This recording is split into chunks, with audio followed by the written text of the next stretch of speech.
If you're a high achiever or an aspiring high achiever, you've probably felt this tension. You want to be excellent, to dominate your field, to win. But you may also have been raised in a Christian or a post-Christian, but still, a society shaped by Christian morality that teaches us to internalize guilt and that emphasizes humility, service, putting others first. These frameworks often conflict. There's a better way.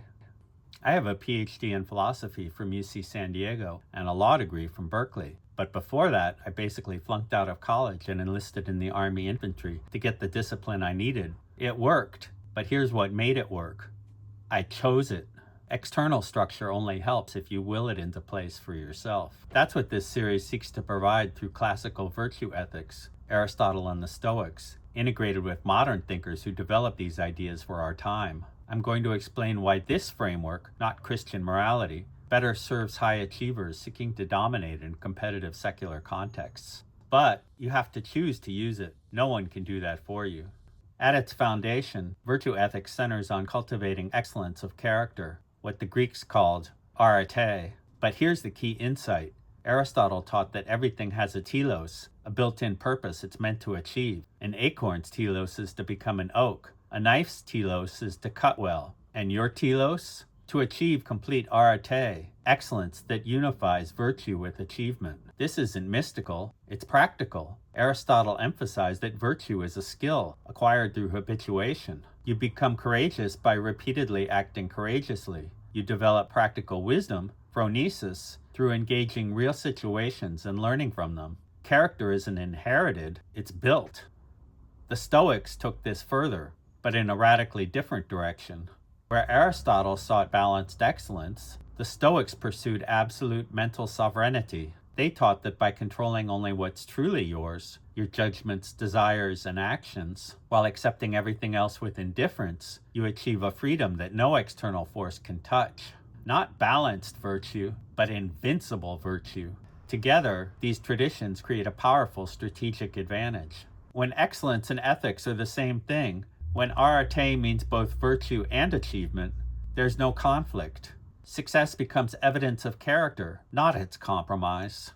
Now, contrast this with how Christian ethics, even for non-believers, shapes our relationship with achievement. Christianity's profound moral framework emphasizes humility, service, turning the other cheek, what I call achievement guilt in competitive contexts. Even secular high achievers often feel that subtle discomfort when winning, that inherited voice that says, "Blessed are the meek," while you're trying to dominate your field.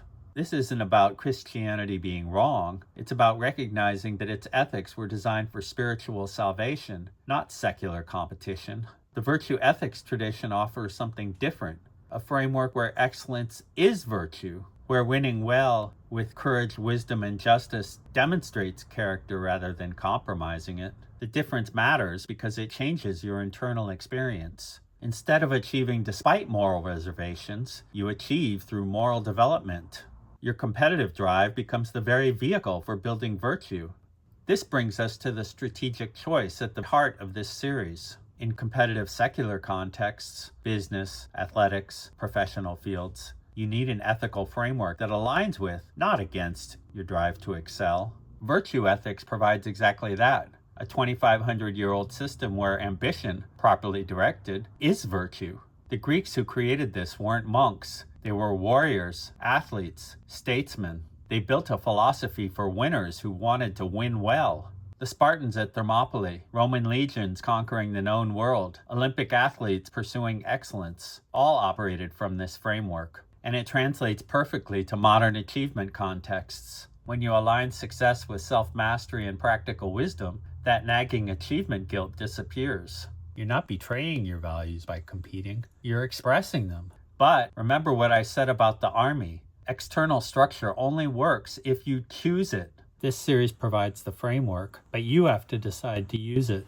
No one can impose character development on you. Over 30 episodes, we'll build your complete virtue excellence system. The progression is deliberate, like the acorn becoming the oak. First, we establish the foundation, mental sovereignty, recognition through work, character through practice. Then, we build specific virtues as skills, courage, temperance, justice, practical wisdom, From there, we expand through Machiavelli's strategic realism, Nietzsche's self-creation, and Marcus Aurelius's leadership. Finally, we synthesize everything into your personal philosophical framework. Each episode gives you specific practical tools, not abstract philosophy, but applicable wisdom. The kind that changes how you show up tomorrow morning. A note on integration. Virtue ethics can complement whatever spiritual tradition you follow. Aquinas proved that centuries ago. But in competitive secular contexts, it offers something unique. Permission to pursue excellence without apology. The telos, your ultimate purpose, is complete arete. Excellence that doesn't compromise virtue but expresses it. Achievement that builds character rather than eroding it. Excellence without apology. Achievement without guilt. Virtue unified with victory. The path is clear, the tools are proven, the choice is yours. Let's begin.